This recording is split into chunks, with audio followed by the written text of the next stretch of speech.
this is really amazing. The guys I have right now with me, Bob Macadoo, a Hall of Famer, one of my best friends.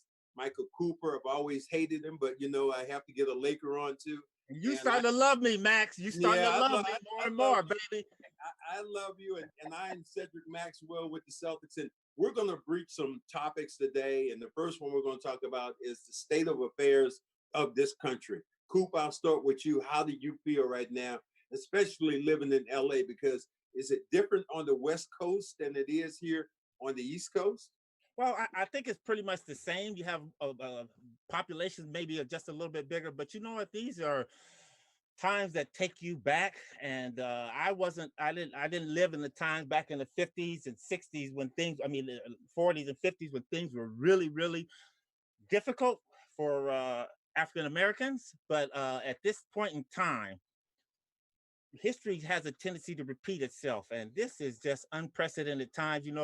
George Floyd was an unfortunate incident to start all this chaoticness, and it has just been wild and woolly out here. I think the bad seeds interrupt what the message is supposed to be about, and the movement that they're having out here, the protesters that are protesting peacefully, it's the energy and a lot of young people you see out here, and the movement I think is not going to stop. It's unfortunate that the looters and the rioters and the people doing all the negative things at night are really putting a bad place on this, but I love that these young people are standing strong and they're standing out here in Southern California. Well, I'll go to Bob Macadoo, who lived it during this time in the 60s. And Bob, you and I from that same kind of base where we lived. Did you say we lived apartheid before apartheid? They even talked about apartheid. Living in North Carolina with some of the things we did or had to do. Oh yeah, absolutely. When I first started getting conscious of this, it was the Greensboro sit-ins, which probably started the whole movement again in the 60s. Students from North Carolina A&T went to Woolworths and they would not serve them.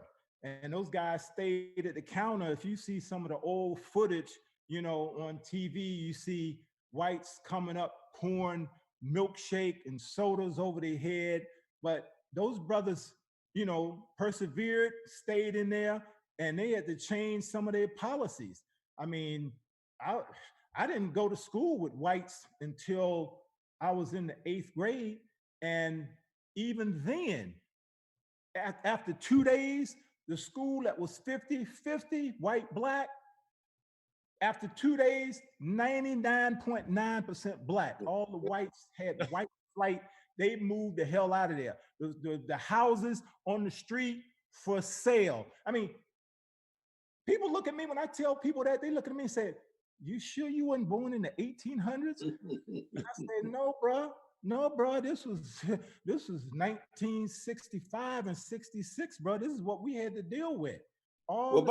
Bob, you coming from another era though too, we're gonna get a lot of different things, but when people used to call you black in the days, you were offended because we went from being colored to black to African American. We done went through how many different times, but you remember distinctly being colored, especially during those times when those water fountains were colored only and white waiting rooms. So these things really affect you in a way, and you and I in a way that we kind of bond together and being from the South. Bread. Before they even called us colored, they called us coon. We had names. We used to go downtown and little kids, white kids, would be pointing at us like they had just seen somebody coming from a zoo. I'm like, are you kidding me? And we used to go back to our communities because our communities were intact back at that time. We had support, we had businessmen, lawyers, doctors, all living in the same community. We were looking at these people, we like said, man, they look like an albino ape to me. We reacted strange to them too, but we didn't call them names. But the sad thing, and I've had some people, I was talking about doing a book, and I've had some people to say, "Bob, you can't put our dirty laundry out there like that." The sad thing about us in the 7th grade, Brad, I don't know if they did this in Kinston. They used to put us in class according to our shade of color. Wow. All the light-skinned people would be in the higher classes and all the dark skin in the back. This is the kind of sick stuff that racism does to us. You know, And Max, you know what, Max, let me say something. I think at this point in time, this is not a laughing matter, and I think we laugh at it simply because we lived through it. So we have a little bit of that obligation, but this is very serious, serious matter that's going on. Max, what did you go through? You know, very much like Bob. You know, I can remember my one of mine is 19, I want to say probably 1960, 67. We were coming through Waycross, Georgia, my parents and I. And we stopped to get some gas. My father had been in Vietnam, had been wounded. We get the gas, and my brother and I go to the bathroom. Well, the guy didn't see us. We go in the bathroom, nice clean bathroom. My mother wants to follow us, and the guys we come out, and my mother gets ready to go in. He says, "No, no, no, miss, you can't go in there. Your bathroom is out there in the grease pits." And boy, my father got so pissed off. He was yelling. He said, "I almost died for this damn country, and I can't even use the damn bathroom." oh That yeah, to me that to me was when you think about where we were, and having a guy like Jesse Helms, who was a devout racist, who was a senator of our state, and you go down to South Carolina where you couldn't even go to a beach without it being Atlantic Beach. I've said this story before. Atlantic Beach is part of Myrtle Beach, and they had a part of the beach where only black people could go. And mhm, essentially, they put a chain link fence out in the damn water so damn far. If you went around, you had to be Mark Spitz trying to get back out because it was that far out in the damn water. And they just didn't want. And I was thinking as a child, what is the difference between the damn water where the chain link fence is and where we're swimming at? yeah. So it was crazy.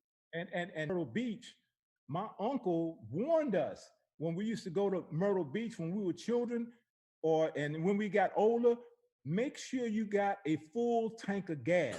He got stopped. He had to stop for gas. This is when gas was 25, 30 cents. He fill up your car for $5. He gave one of these off-road, because there wasn't no major highways going in. You had these two lanes. He gave the guy a $20 bill. Gas was $5, owed him $15, and the man said, "Get out of here, nigga." Wouldn't even give him his change. This is the kind of stuff And that you had nobody to go to no, tell that. no, If you went to a sheriff, he no. would have told you the same damn thing. Get the hell out of here, boy. Get out of here, boy. Get out of here, boy. And you know what? I didn't have fortunate or unfortunately, didn't grow up at that time, but to listen to my grandmother and my grandfather and my oldest uncle and them talk about what it was like down in the South. My family is from New Hebron, Mississippi. And that's deep, deep down in Mississippi. And to hear my grandmother talk about when she was 10, 11 years old, picking cotton and being told that they couldn't use this restroom. And she used to say sometimes she would just have to go use the bathroom in the fields. Uh, that has to be very, very damaging to people. But you know what? We as Black people are very strong and we will persevere. And as we go through the ages, and now my family moved out to California, Pasadena, and me growing up, the most racist incident that I came across was that as a 10th grader, going out to Sierra Madre was considered the West, and that was the white part of Pasadena. And as long as we stayed more on the west side, we were okay. But Sierra Madre was more toward the east. So one day, me and my friends, we were going out there, just driving, and we get out that way, and we're driving on our bicycles, and we get out that way, and we get to Sierra Madre, which is the boundary lines, and some police officers saw us, and they go, "What you boys doing out here?" And we said, "Sir, we're just going up here to see some friends." He said, "You ain't got no friends up here, nigga. Turn around and go home." That to me is when I realized what color I really was Mhm. and how much value I had as far as myself. I was only valued to a certain stoplight or streets or street limit for me. And that's when I really started recognizing and trying to understand who I was as a Black person. Bob, I'm gonna say this, and you'll understand maybe a little bit more, Coop, where you live. But when we were, and I think this is one thing about the fact that we have kind of moved out and spread out. The communities when you were Black, back in the time during the 60s, you were disciplined at that time as a child by not just your parents, but everybody around. Kids won't cursing, won't screaming. There were parents literally on your street that could beat your ass if you did something and then take you back to your mama's house and they beat your ass again. Absolutely. I think the fact that we have gone away from that Black community, that I remember you, Bimbo Park and all these other things, there was a certain amount of pride that when you went to those Black schools, it's like you dressed or you know, combing your hair or going places. You had to be a certain way as a child. And now I understand our kids have all these opportunities, but these opportunities have, to me, in some ways, have screwed them up. Well, Mac, you know what? And Mac, I'm gonna let you talk. But I also think, again, that's a great point. But you know what's missing?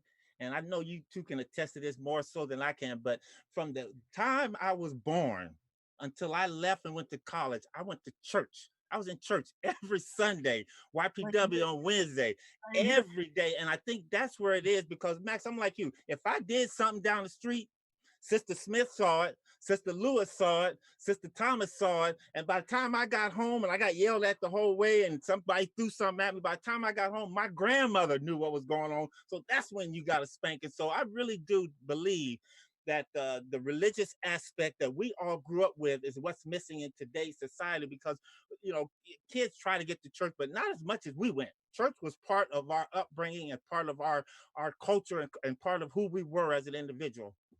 Let me give you a perspective. My mother, she's deceased now. I lost my mother 2016, 97 years old. Okay. She was a school teacher for 40 years. And I used to hear her talk. She was, you know, when integration started, this, and I remembered this, it came from her mouth. She started thinking all of this stuff changed for Blacks when integration started. Because she said when she started teaching, my mother was 6'1" woman. If you acted up in her class, she was gonna yank your neck out of the socket. And like you said, you was gonna get home and get that call from her, you was gonna get yoked again. But when integration came, white parents, they didn't want no Black teacher touching their kids. White teacher, Black parents didn't want no white teacher putting their hands on their kid. I mean, these kids got out of control.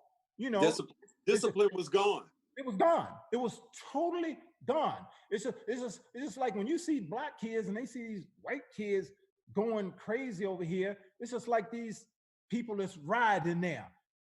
These innocent protesters are sitting here seeing these agitators break open windows and it. Oh, some Nikes, a nice Samsung. Let me go on in here. They forget everything and start going in with the agitators. Okay, this is the same stuff that was happening with integration. We lost our communities, we lost our businesses, and I have talked about this several times.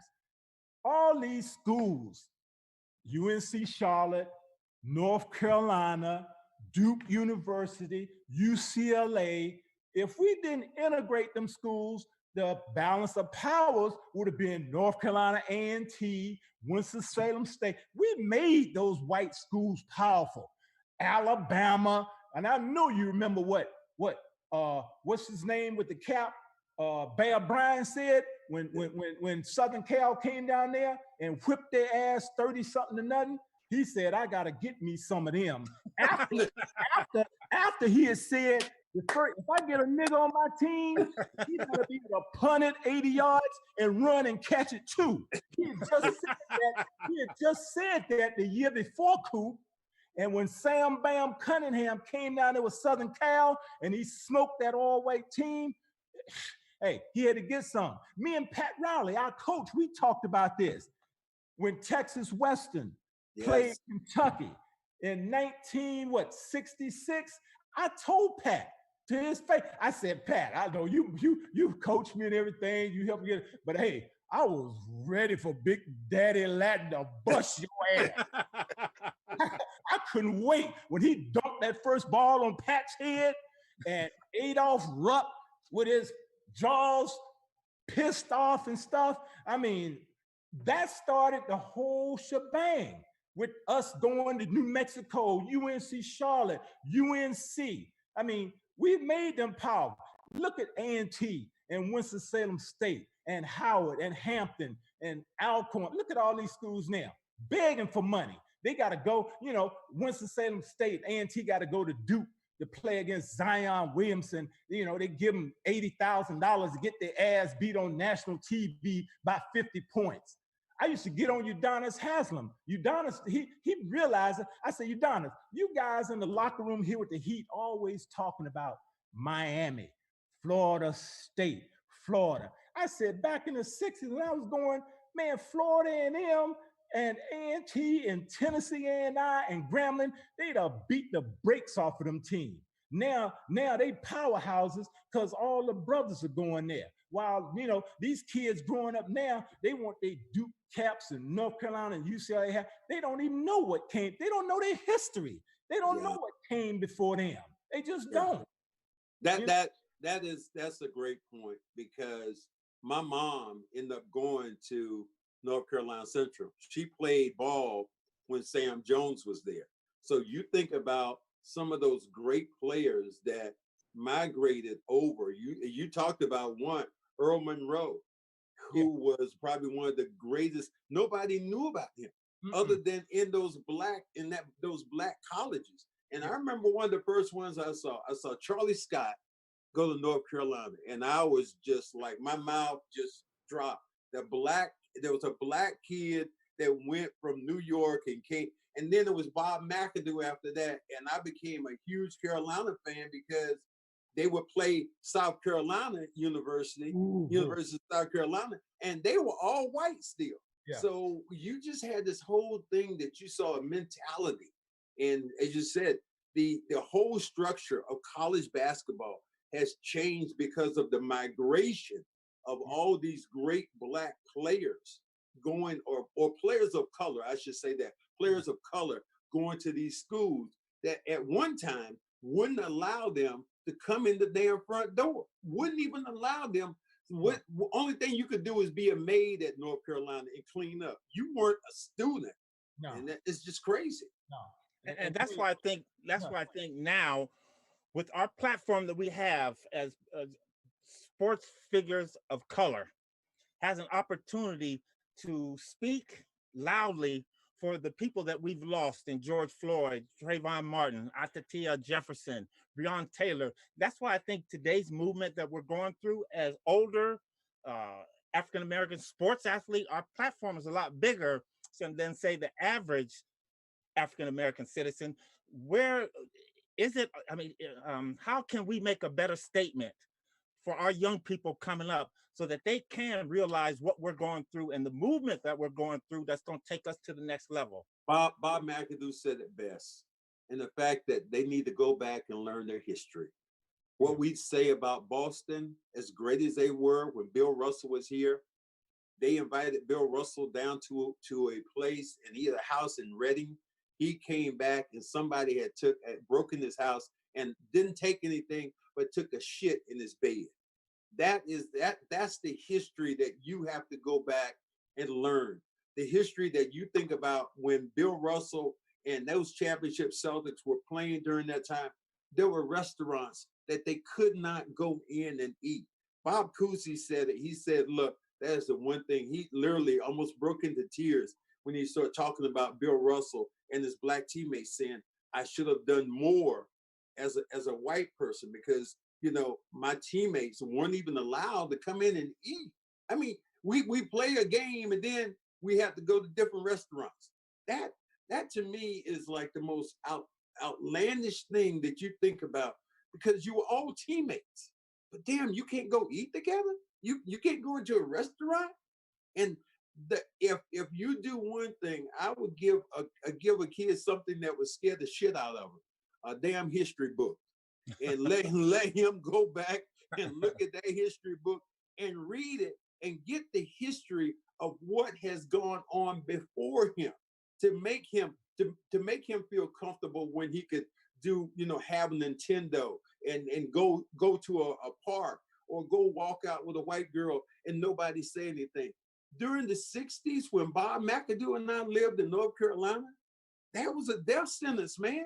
You didn't look at a white woman. You didn't do anything. That was like, the only white woman I ever saw was Raquel Welch, and she was on TV. That's as far as I went. You kind of liked her on Max. Yeah, don't even talk about a white woman. We couldn't even talk to high yellow blacks. Yeah, off limits to us. Even the high yellows, that didn't start until we started going to school in the 70s. Them high yellows didn't even want to talk to us. Well, let me go back, because I don't want him to see this and see that I didn't correct the history. After Charlie Scott, it was Bill Chamberlain. Bill came from New York too. And then it was me. I was the first local North Carolina player. Brad can tell you this. They just didn't have, the coaches really didn't have respect for us. They used to go to DC and Philadelphia and New York to get their players. But we'll get on that another time. But talking about, look what the NFL owners did to Colin Kaepernick.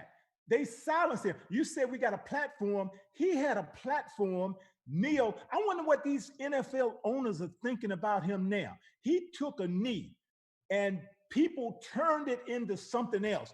Disrespectful. Your man up top talking about get those son of a bitches, fire them son of a bitches. I'm just wondering, when they start the NFL season, what they gonna do now with this national anthem. I think you're gonna see these brothers in full force taking a knee. And what are these people gonna say? What are they gonna say? They're gonna silence all these brothers? I think they're gonna take a stand, or they should take a stand. Isn't it, Bob? Isn't it so ironic that we talked about taking a knee, and then you look at Mr. Floyd taking a knee and dying because of it? I think that's the irony of it, that essentially Donald Trump ran on that platform. Yeah. Of somebody taking a knee or not taking a knee. Now, as you like to say, I'm gonna do the Bob Macadoo thing right now. Put my fists up, and get a power sign, and I'm gonna go like your boy would do, like Malcolm X. What did they say about that? Chickens have done what? Come home to roost. Yeah. And our young people are taking a bold step forward. And I think one of the things that bothers me, and I think this quarantine has really helped me as far as a father raising my 14-year-old son, 15-year-old son, is that they spend so much time on them 2Ks and on the internet and this and that. Mac, for the last month, my son has to come and watch the news with me, 30 minutes. So he understands what's going on in today's world, because what things are being voted on and voted out, and our president doing the things that he's doing, it'll affect us as senior citizens, but it's going to be it's going to affect him when he's 35, 40 years old. Well, Coop, I'll ask you this. How does it affect your household? Because you have a different household, a different makeup. Your wife and you come from two different places. How does that affect you when you're looking at that kind of stuff and your wife? Well, I think we live by the standards of moral of what is right and what's wrong is wrong. It doesn't matter what color you are. And I think that's the most important thing. And, my wife has her values. She's from Sweden, and I definitely have my values, but we try to meet in the middle and just understand where our world is heading and how we have to raise our son together. So it has to be by the morals. Again, going back to the Bible, the 10 Commandments are big to me. And people forgot about those. You ask some kids the 10 Commandments, they couldn't name you one or two of them, but my son can name all of them. So I think that's the most important thing, is what you teach your kids at home. But right now, And this is important for us right now, for all these people that have lost their lives, going all the way back to Emmett Tillis. It's important that you understand what's going on around you, and you must become politically savvy and get involved when you turn 18 to get out there and vote. I used to think that my vote didn't matter until I went and voted, and Barack Obama, first black president, became president. That's when I really took a big sigh of proudness in me, because you know what? My one little vote, it does matter. And I think we got to get our young youth today, and I think they are standing up and they're making this happen with this movement that you're going on, this protesting, is that they understand now that one voice, many voices make one voice, and that one voice can make turn it into change. Well, let me say this. We talking to probably a lot of friends now during this pandemic, during the riots and stuff. I've got 4 friends. 2 of them are ex-NBA players. I've talked to them, just what you're talking about, Cooper, about you got to get young people out. We got to get the older people out too. They are saying, I ain't doing it, bro. I don't like Trump. I don't like Biden. Ain't nothing gonna change. Ain't nothing you can say that can change my mind. They say, Bob, nothing is gonna change. Why would I waste my time voting? And I try to tell them, I said, look, don't be selfish. It's for your kids' sake. I said, they're gonna probably lose health care. They're gonna lose, all of you getting Social Security now. I said, the Republicans are trying to take, those are a few things. I ain't no intellectual like Michael Dyson. I can't explain all this stuff, but I just said the simple thing. I said, look at here, let me put it in my simple Greensboro terms. I said, you got 2 animals. You got a German Shepherd and you got a shark. If you get bit by a German Shepherd, you might survive. If you get bit by a shark, it's you're gone. It's the lesser of 2 evils, bro. But it's back, it's the level of 2 evils. You get the one that's in there that you think's got a chance of even helping us change policies and do it. The other guy, he ain't changing nothing. He's gonna bust you upside the head. The candidate of law and order. What is that code words for? Mac, listen, this is what I think when I think about voting. And some people may say, no, you're not going to change anything. And it's like the 2016, they didn't like Hillary, they didn't like Trump. So when you don't vote, you have no voice. You can't say so what's going on in the world. But for me, voting is important because our forefathers, Martin Luther King, all these people died so that we have the opportunity to vote. And when you don't vote, I think that's you're showing disgrace to them, because of you're saying what they went for and them laying their lives down on the line. It didn't matter to anything. And that is my biggest purpose for voting, because all these people that come before us, man, we owe it to them to get out there, and they stood for our rights before some of us were even born. They stood for our rights, and now we have to stand for them, even though that they're dead. They wouldn't even, you know what, you're right in the sense that, and Coop, I'm not, dropping you out of this, because me and Bob were in North Carolina, that they used to have a rule that you had to be able to read the preamble to the Constitution. A Black person had to be able to read that. My great grandfather, who couldn't read, couldn't really write, he used to write an X, wasn't able to vote. You couldn't, because he didn't know how to read. Whereas somebody could have walked up and taken him into the booth and said, look, vote for him. They used to make sure that people weren't going to vote. So, Coop, you're so right when it comes to, you are doing your ancestors, the people before you, a disservice when you don't go out and vote for things that they died for, that people on the line, that people marched for, people in the cold. Martin Luther King took a bullet and died. And you think about all the people that got assassinated. This is what it's about. And again, if we could do one thing for a child, if we could make a damn video game about history, that's what we need to do. Like this, Martin Luther King, you get points for that. Or, Call of Duty. Who will give a damn about no Call of Duty? I want to see some Exactly. call your damn mind. That's what I want. Somebody intellectually stimulating something. Or you see these shows on, and I call them no brain shows. Housewives of Atlanta, preachers of New Orleans stuff. I hate that crap because what it does, it poisons us, and we don't learn anything from it. Mac, you know what? The Call of Duty is for these kids and all of us to get out and vote. That's our duty right there. Go ahead, McAdoo. No. He's right. I mean, I see my boy on Call of Duty, man. It's like history, man. It's like history. We had. Let me tell you something about history. I am so appreciative of what basketball has done to me. I've learned so much with my travels and stuff because there's so much propaganda out here on TV, man. Like last night, when I'm at the dinner table, we've got a big 75-inch, and I'm usually going back and forth between MSNBC and CNN. And I said, let me see what Fox is talking about. Oh, hey, Mac, don't listen to. Oh, but anyway, go ahead. Oh, no, but I'm saying, let me see what Fox is talking about. I turned to Fox Network.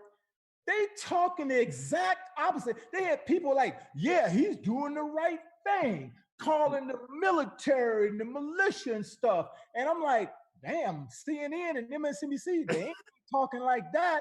And then when I talked to a friend of mine from Fed who was in the Army, he said, Bob, they can't bring the militia in here. I was in Fort Bragg. These guys are natural born killers. Yep. If you're bringing them guys in, they're going to kill the niggas. I'm telling you, if it wasn't all these white people out here that were allies, they'd have been shooting these brothers, these protesters already. I know that for a fact. Take you back to the 50s and 60s where they squirt with the hose pipes and German Shepherd dogs on them because people are trying to stand in line and stand up for what they believe in. Well, this is what we should say as a group, and this is what I truly believe in, is that we need to tell the people or the hoodlums, I'll say, who are out there stealing shit at this time, you are diluting the message because now you are giving Fox an opportunity to talk about some damn shoes that have been stolen. Not a man's life, but some shoes that have been stolen. And they say, see, I told you so. I told you so. Yeah, and that's what it does. If we're going to educate our people, our kids, we say to them, look, a peaceful ride. And that's what Martin Luther King was about. He was about peace. And he did it in a way. And here's one thing I believe in, and I want both you guys to understand this. There was something I just read the other day, and they said July the 7th is called a blackout. And what they wanted people to do on July the 7th, people of color, is not to spend $1. And what that would do, and the guy added this all up, calculated it up, he said it would come up to $10 billion. So how do you change things? You change things sometimes economically. How did they do the busing boycott when the buses were down there and they wouldn't let Rosa Parks on it? How did they do that? They hit them in the wallet. They stopped getting on the buses. The bus company was losing money. How do you get people's minds sometimes? You hit them in their wallet. So there's a thing that's called the blackout on July the 7th, I'm pretty sure, that we need to promote as people of color so we can get it out there so everybody understands how you're going to make change. And that's how people's eyes open up. When did people's eyes open up about Donald Trump? When the damn stock market went down. Yeah, he said all this stuff about, minorities and women and all this. Now, when the stock market come down, whoa, oh shit, get Trump out. We don't want Trump. But as long as they were making money, it's a whole nother thing. That mighty dollar, boy, the OJ said it right. That mighty dollar, man, is something else. Some dead presidents, they talk. Yeah, hey, Brad, I'm with you. I got that message. I know about the blackout. Thank you for repeating. Let me ask you this, Mac. okay, I understand what both of you are saying about the blackout, but is it time to be quiet now? Don't you think we on a roll that we gotta keep talking and saying it loud, as James Brown say, keep talking and saying it loud? Oh no, you are talking though. You're talking when you don't spend money. You're talking. Absolutely. If you go into that situation, you don't spend a damn dollar, and that store losing money. Those are words. They resonate. As we say sometimes when you're talking about money talks, bullshit walks. Yeah, And yeah. that's Right. that's when you talk about, yeah, we can still talk up to that time, Cooper. I believe we do. And I think that because we're talking, I think it's golden. But when we start talking about the economic power of things in this world, that is when you're going to make a real change. When you have people of color who understand the power of a dollar and how to use it. And that's why, again, I am so disappointed in my brothers. And sometimes let's say it this way too, maybe even some white people who have gone out and looted. And they're saying right now, maybe it was the Klan which has gone in and made, did some of these things. So they're trying to, just as Trump has done the whole time, muddy up the damn water where people are confused. Yep. McAdoo? Mac must have to go do his bathroom run. Yeah, I mean, Coop, it's just one of those things again where I look at the world is kind of really different, especially with Bob. Bob's wife is from Italy, right? Mm-hmm. So she's Italian. Your wife is from Sweden. Yeah. So you're talking about you guys encompass something that the world needs to. You're already right now a tribe, and you're making that whole sacrifice and making it work together. Whereas a lot of people right now just think they should go their separate ways, and it's just not going to work. No, not at all. I think right now is a time for us to come together. And that's why I keep talking about this, the protesters out here in California, as well as all around the country. These young people and people in general are going out there and they're making a statement, and I don't think it's going to stop. And the funny part about all this, Max, is that things happen for a reason. And I think had this not happened along with the quarantine, this COVID-19, it's a good chance that the president that's there now might be reelected. But I think now, and I think the movement that's going on, I think people are ready for the change, and they're understanding how to make changes, that you got to be out there and you have to be in it. Well, the thing you're saying has to be, if you're out there protesting now and you don't vote, then you ain't did shit. Exactly. Everything you've done was for naught. That wasn't nothing but a show. Yep. So you have to get out and exercise. And I said this the other day, I think that, and no offense at all, I can't breathe. I understand where that comes from. But what I think they should be chanting right now, we will vote. We will vote. And that is going to resonate so much more to the politicians out here in the world, to the White House. All these people are being a voting bloc. But because they're not a voting bloc, people are just, they're thrown to the side. Well, Max, you know what?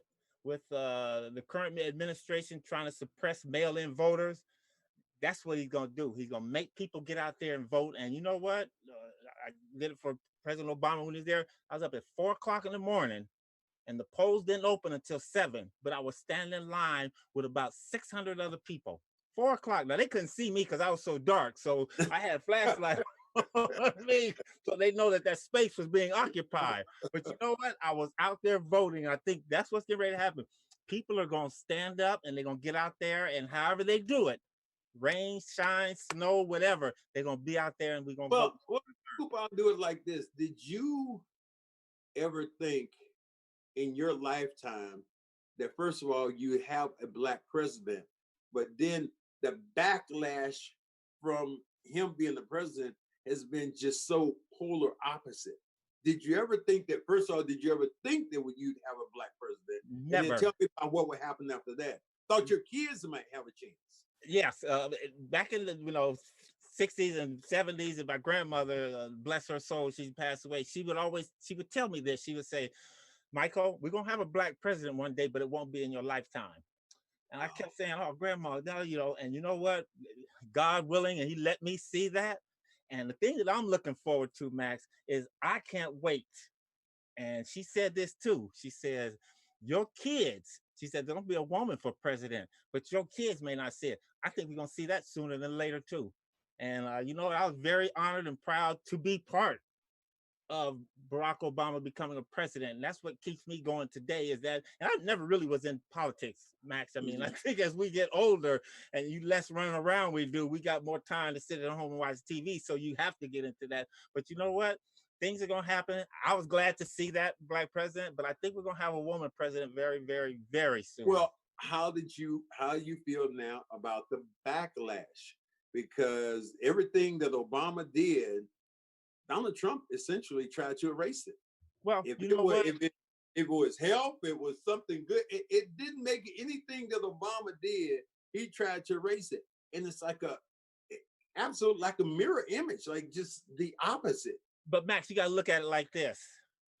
When someone does something great and people coming along behind are either jealous or envious, they try to erase that. Them haters. That's it. That's right. But you know what? We're going to brush our shoulders off on that one, and we're going to keep on rolling because he can't erase everything. He can't erase everything. And you know what? Most of the stuff he's doing is by executive action anyway.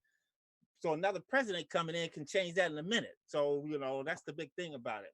How do you feel about the guy behind you right now, Kareem, what he said about the social atmosphere? Because Kareem goes back in the 60s, because I remember him protesting with Bill Russell, and he was with Chamberlain. Muhammad Ali and Jim Brown. So how do you feel about that? This is like you're connected to a part of history that is like, wow, because this was the dude right there.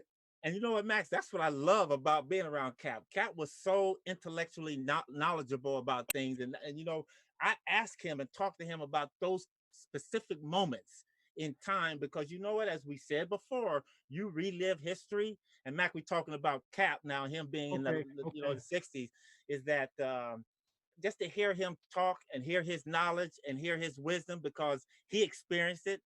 Again, it's something to see it, but he actually went through it. And to be with those big time sports legends at that time going through things, and Malcolm X being part of that whole group that they were going through in the 60s, his voice resonates a lot to me. So when you think about this, he was Lou Alcindor. This is what it was. Me and Mac knew him as the beginning. Lou Big Lou. That's what Big Lou come with that damn sky hook. That's what we do. And then all of a sudden he changed. Like, what? Who is he? And we had to learn how to pronounce his damn name. Yep.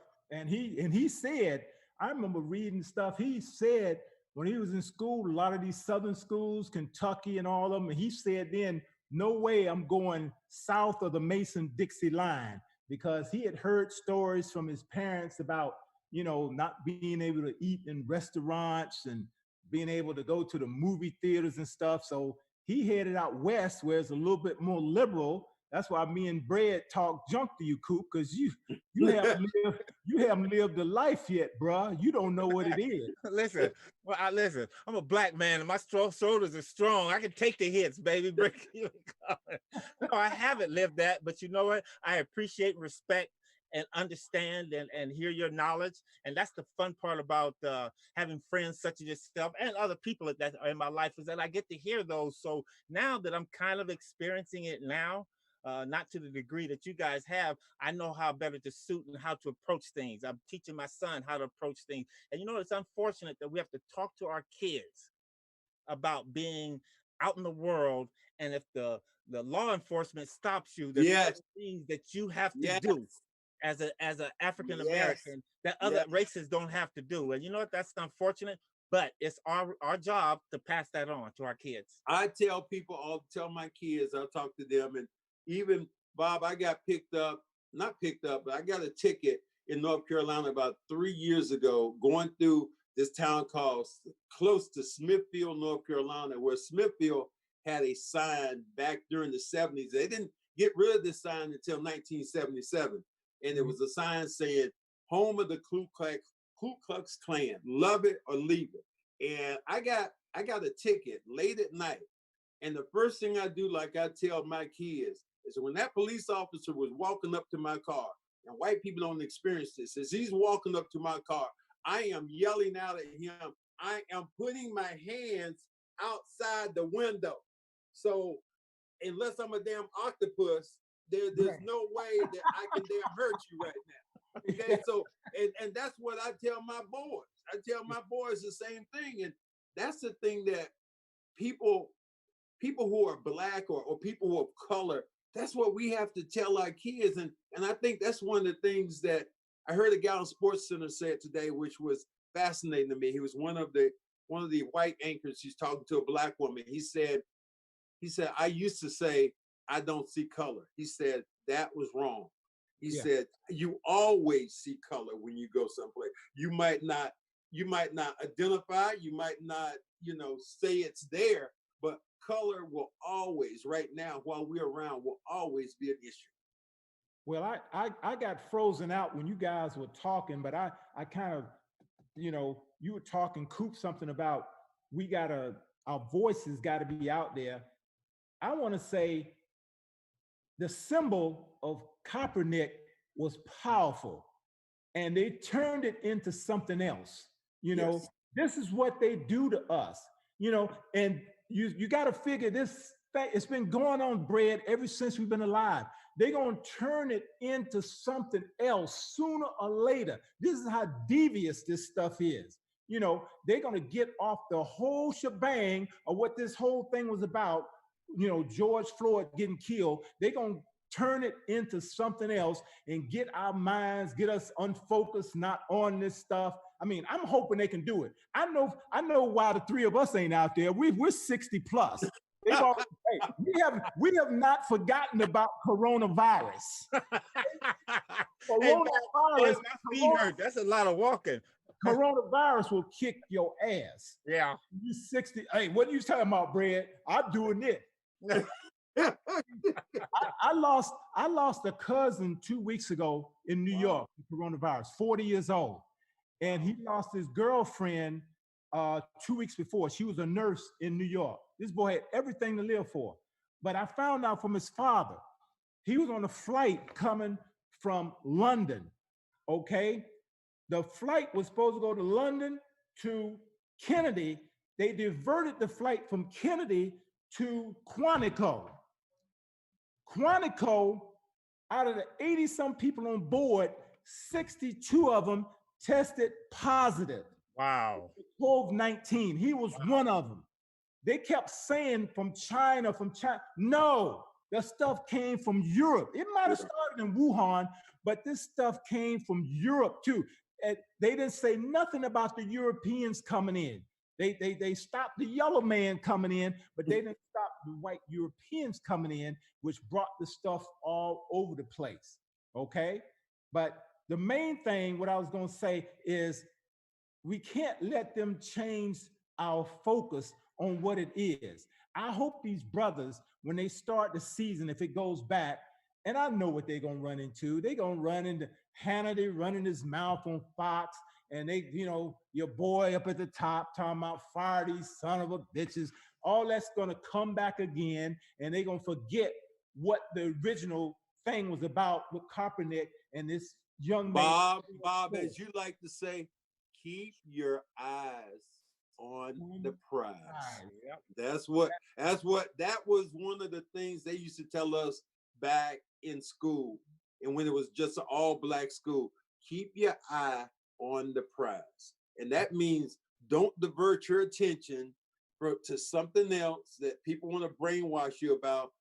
This issue is a major issue, and it's going back to the 60s, the 50s, the 30s, when Black people were being lynched, when they grabbed a young Black kid out of his bed because he was playing with a little white girl, kissed her on the cheek, and they came to his house and they lynched this little boy. This boy was like 7 years old, grabbed him, lynched him because he had kissed a white girl, a little white girl. And that, to me, that's why we have to keep our eyes exactly where they're supposed to be on like the election, about politics, about power, about money, about finance, all these things. We have to keep our eyes on those things.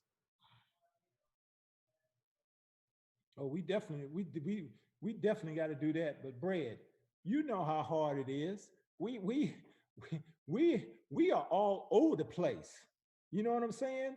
We're not one. We're not like an ant farm where everybody's thinking the same. You know, we got people over here, over there. You know, they were Trump, they were McConnell, they were Strom Thurmond. Oh, talking about Strom Thurmond, the most segregated George Wallace guy you ever want to see. And this dude was jamming his maid, had a black daughter. You know, I mean, did you read about that, Coop? Yeah. Man. Guy had a black daughter, and he's like George Wallace standing in the doorway talking about segregation forever. Get these niggas out of here. And you got, I hate saying it, I ain't gonna say it. You got a black daughter, you know. I mean, But it goes back to what Brad just said. We got to keep our eye on the prize, and all that other stuff is fluff and glitter and glamour, and that's what we have to keep our young people thinking. November the 3rd is going to come real quick. Yeah. These distractions with the protests and all that are good things, and the movement is there, and people are fired up about it. But we got to keep that fire stoked until November the 3rd and go out and make a difference. Because if you make change, and again, we Black people, just because it's going to be a change, we're going to always go through. It's going to always be a struggle the rest of our life. It's going to always be a struggle. What we try to do is make the struggle a little less harder. but it's like, let me ask you this. We're talking now on this podcast. Are we reaching as many people as Hannity on Fox? Are we reaching as many people as the head guy up there doing his, you know, his coronavirus press conferences every day? I mean, people are seeing this stuff every day. But you Mac, know, listen, Bob, one thing I like. every here's day. the thing, Bob, that we have to do. You always start with one. You just start with one. That's how a movement starts. We can't worry about the masses and getting to them all at one time. You start with one. Word of mouth, Max. Word of mouth. That's how the foundation of stuff start to begin. You build it brick by brick. It's just like Mac puts it like this in a basketball term, in the U Cooper basketball term. You didn't come out just being a basketball player. You had to put in the work. Yeah. And one day you were rebounding. Next day, damn, I got a jump shot. Next day, I did this. And then it's a big collection of things which come into play. So no, we're not going to reach the masses, but eventually what's going to happen is one person's going to hear this and it's going to affect the child. Like I said, that one line I said, you want to scare a kid? Give him a damn book. Give him a damn book of history. Damn, he will probably pass out. So those are the things that we have to do as older people of color, that we've been there and done that. We're passing stuff down that you said, like our grandmothers gave to us, information they gave to us. We got to give that same information to our kids and try to inform them in a way. My daughter, and God bless her, I would kill somebody. But I heard her say one of the craziest, most asinine things one time when Obama was in office. She said to me, "So, Dad, what has Obama ever done for Black people?" I was like, "What? What'd you say?" And she has her doctorate. And I just went off. I went on, and then finally I got so frustrated, I hung up. And then I called her back. I said, "Let me ask you something. Don't you have Obamacare?" She's like, "Yeah, I do, but I have to pay the premiums." I said, "Welcome to the damn real world." That's what has to happen. So you got to understand, Black people, and we're gonna probably kind of close, but this is what I believe. Black people for the longest time have been like crabs. When a crab gets out of a barrel, about to get out of a barrel, another crab will grab him and pull him back down. Instead of letting that one crab reach back and pull people back up. That's what we have to do, and stop being so jealous and envious of each other. We are one. We are a people. We are a race that has been through so much. We were in Africa. We were the days. We all these things we've done, but we have to learn to start helping each other. And if we don't do that, all this talk that we do right now, that's just some bullshit. I'm gonna say this, and Mac, you said our platform is not as big as Hannity or them other people, but we have a platform, and I do believe our voice is being heard by just a little bit. But again, word of mouth is the best thing that happened. If people hearing this, come on, they'll hear it from other The people. truth will set you free, baby. The All truth the time. Free. Hey, talking about bread, talking about you were pissed at your daughter. I was just pissed recently at my 47-year-old son because we weren't talking on the phone. We were texting back and forth, and he made a statement. I rarely get into political stuff with him. Yeah. Rarely do, because you know your kids are different. I rarely get into political stuff, but he said something that started the conversation going south. He said, well, when my sons get out there, maybe they won't recognize them. He's married to a Russian girl. He's got 2 mulatto boys. I'm like, what the fuck are you talking about? What are you talking about? I know they light skinned, but if you got a tent, brother, when they walk out of that house, you better be. I tell you what, they better not speak no damn Russian, which both of them are fluent in Russian. They better not speak no Russian, because if they run into one of them Fort Bragg motherfuckers, it's gonna be adios, amigo. Mac, that's kind of what I tell my son. When people look at you, they look at you as a man of color. They don't see white. And again, you might have a little 50% white in you, whatever percentage you have, but they're looking at you as a black man in America. Absolutely. Absolutely. Absolutely. Don't forget that, man. I mean, it's like I had to do the Italian thing to him. I'm like, what the Mac, fuck, you gotta do that to him too, Mac. Listen, or this one, Coop. They do this in Italy too. You remember this one, Coop? Up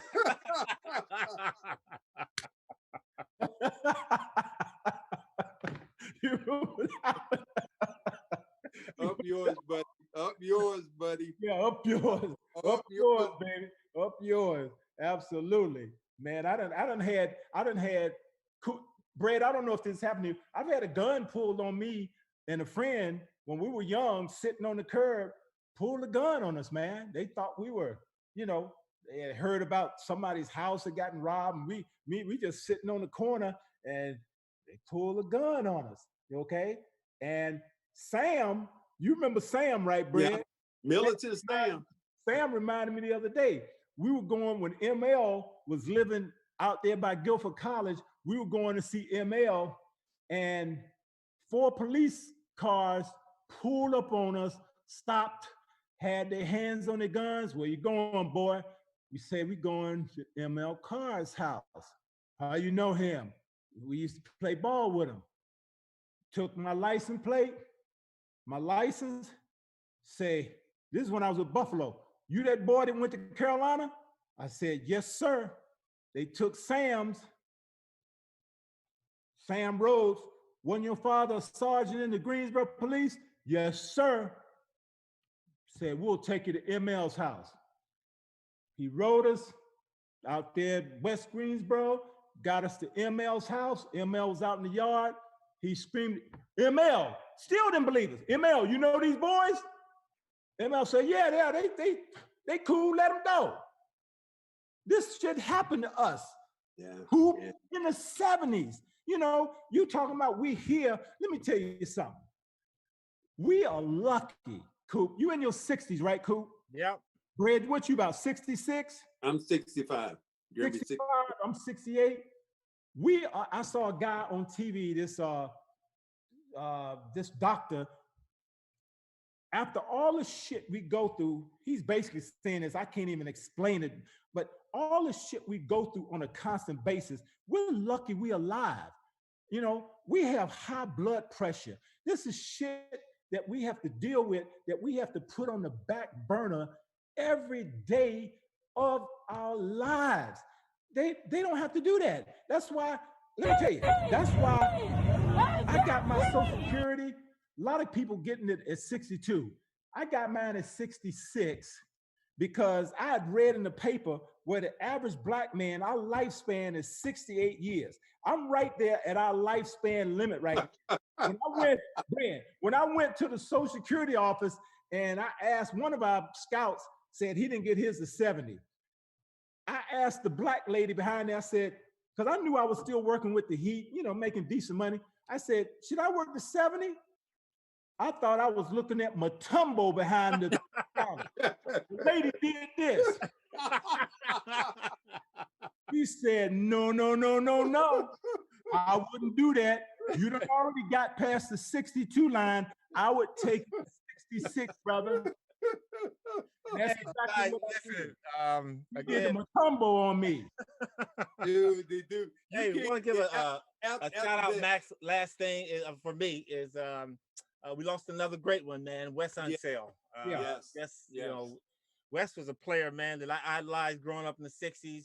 Played with Baltimore. Probably one of the best and truest undersized player to play a big role, but the best power forward in the game today. I know you guys know him a little bit better. You want to talk a little bit about him? Well, I'm gonna tell you my story. Not Bob knows him a little bit better, but I got hit with the hardest pick ever in my life, running into Wes Unseld, and I do remember that. But the story I remember about Wes Unseld was I was one of the first guys in the NBA that was a salary cap hit. My last year in Houston was trying to get rid of Bill Fitch. So Bill Fitch he had brought me in from the Clippers. So they were getting rid of everybody. He sent me to Washington, and Wes Unseld was the head coach. Wes was, whatever he was, man, he was just brutal, man. He wanted me to quit. Dude, I had a guaranteed contract. I ain't quitting.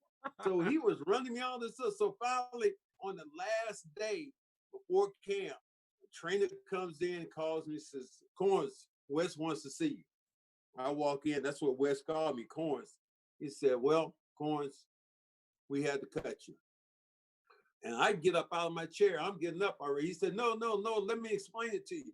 I said, no, Wes, let me explain something to you. I got 2 years left on my damn contract. Only thing you need to know from me is my damn address. Adios, amigos. Well, my story with Wes is this. I mean, I went over to the Basketball Without Borders. We met Nelson Mandela. All of us took pictures with Nelson Mandela. But me and Wes used to talk because I used to tear Wes's ass up. He used to I used to hate you because when you used to shoot your shot, you used to slap me every time in my face because I had one of those jump shots, But he was talking about all this stuff they're doing now, combines and all these tests and psychological tests. He said, Bob, if they'd have had me in today's game, I couldn't go around them cones in 10 seconds. I didn't have no 35-inch vertical. They would have cut my ass. But all he did his first year was make Rookie of the Year and MVP. And had one of the nicest afros too. Yeah, absolutely. There you go, Coop. Well, with that, I think we're gonna finish, gentlemen. It was great to have us all together again. Podcast world, we're just trying to give you information about the current state of affairs, how we feel. If you were offended by anything that we said, as we would say, screw you then, all right? That's what we say at the end of the day. But we're just trying to give you information that we feel, I really want to say, but we're just trying to give you information that we think that you could use. We're trying to tell you about the history of the game, and we're trying to tell you a little bit about history of Black people. So with that, guys, we're going to close. You guys stay safe, all right?